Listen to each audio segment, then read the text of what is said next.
අපිට පුළුවන් නම් මෙන්න මේ දේ කරන්න. අපිට පුළුවන් ලෝකේ දියුණුවෙන් දියුණුම රට වෙන්න. මහා කාලයක් යන්නේ අපිට අවුරුදු 3ක් ඇති මේ දේ අපි කෙරුවොත්. ඒ වෙන මොනවත් නෙමෙයි. ඔයාට ඉවසන්න පුළුවන් නම්, ඔයාට දරා ගන්න පුළුවන් නම්, ඔයාට හදවතින්ම සතුටු වෙන්න පුළුවන් නම්, ඔයාගේ ළඟම මිනිස්සයා ඉතා ඉක්මනින් දියුණු වෙනවා, ලස්සනට අඳිනවා, පළඳිනවා, ලස්සන කාර් ගන්නවා. ඉතින් ඒ මිනිස්සයාගේ දියුණුව ඔයාට බලාගෙන ඉන්න පුළුවන් වෙච්ච දවසට අපේ රට අනිවාර්යයෙන්ම දියුණු වෙනවා. ඉතින් ගෙදරද, ගමද, නගරයේද, රටක් හැටියට අපිට සතුට විඳින්න පුළුවන් නම්, සතුට දරා ගන්න පුළුවන් නම් ලෝකයේ අංක එකේම රට වෙන්නේ ශ්‍රී ලංකාව. ඉතින් අපි අවුරුදු 70 ගාණක් දේශපාලඥයන්ට බැන බැන හිටපු જાතියක්. ඉතින් ඒ දේශපාලඥයෝයි සිවිල් වැසියෝයි මේ සියලුම පුරවැසියෝයි එකට එකතු වෙලා හිතන්න පුළුවන් නම් තවත් එකෙක්ගේ දියුණුව, තවත් කෙනෙක්ගේ ජයග්‍රහණය භුක්ති විඳින්න පුළුවන් වෙච්ච දවසට අපේ රට අංක 1ට එනවාමයි.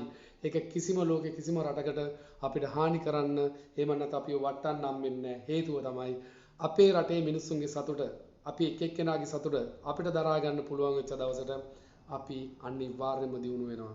අපිව කිසිම කෙනෙක්ට වටන්න බෑ. හේතුව තමයි අපි අපේ සතුට දැකලා, තවත් කෙනෙක්ගේ සතුට දැකලා, දියුණුව දැකලා අපි උත්තේජනයක් ලබනවා. ඒ වගේම අපි තවත් කෙනෙක්ගේ සතුටට උර දෙනවා, තවත් කෙනෙක්ගේ දියුණුවට අපි ශක්තියක් වෙනවා. අන්න ඒක තමයි අපිට රටක් ඇරෙන පුරවැසියෝ ඇරියට කරන්න තියෙන එකම දේ. ළඟ ඉන්න කෙනාගේ දියුණුව සතුට දැකලා සතුට වෙන්න පුළුවන් වෙච්ච දවසට අපි දියුණු වෙනවාමයි.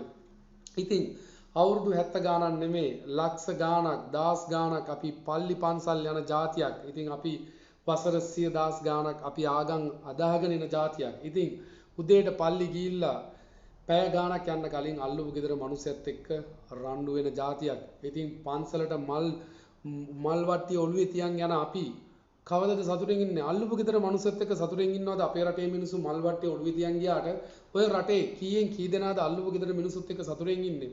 එහෙම જાතියක්ද? පල්ලි වලට යනවා උදේ අවසක් මා අයියෙන් ඔරසන් කියලා කෑ ගන්නවා, දෙයියන්ට ජේසුනේ කියලා කෑ ගන්නවා. ඒත් කිසිම දවසක මේ අල්ලපු වැටේ මිනිහත් එක්ක සමගියක් නැති, සාමයක් නැති, දහමෙන් ඇති වැඩක් තියනවාද? ඉතින් ඒ තැනට හිත අදා ගන්න බැරි අපි කොහෙද නිවන් දකින්නේ? ඉතින් ඒ අල්ලපු ගෙදර මිනිසුත් එක්ක සතුටින් ඉන්න බැරි කොට ඒ හිත අදා ගන්න බැරි මට කොහෙද නිවනක්? ඉතින් ඒ මිනිසුත් එක්ක ළඟම පුරවැසියත් එක්ක ළඟම අසල්වැසියත් එක්ක සාමයෙන් ඉන්න බැරි මට කොහෙද බං ස්වර්ගයක්?